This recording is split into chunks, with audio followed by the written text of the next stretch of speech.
Tenants are learning there may be little recourse to having utilities turned back on in the event of a foreclosure. 24-hour News 8 exposed two properties where the city turned off the water in Grand Rapids because of unpaid bills.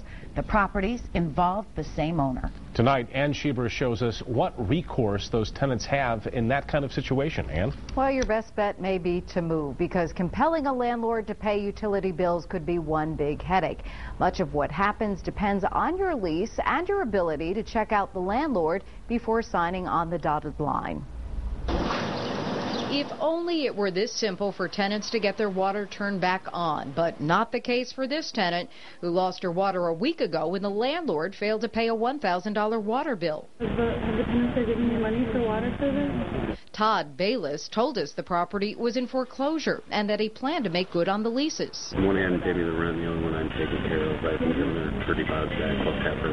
The other one's over. The city water department says it gives property owners 3 months to pay their bills. It will send plenty of warnings and a notice to tenants. If the water does go up, the next step is up to the tenant. That may be paying the bills themselves and then deducting the money from their rent, or if that's not even going to cover it, maybe looking at doing like a small claims case or some other court action against the landlord. But property owners are not totally off the hook. The city can condemn an occupied property with no water, and undoing that action will take more than simply paying the bill. We require that that property, once it's condemned, be brought completely, 100%, up to code before it can be occupied again.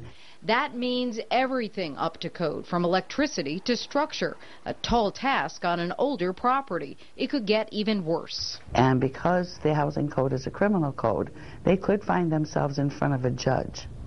Paying fines or paying fines and even jail time. Property owners may also have to pay tenant moving fees. Lawyers suggest reading leases carefully. Shorter ones are better than longer ones. Watch for red flags, outsiders taking pictures of the building, a property owner seeking early payment of rent and coming in person to pick it up.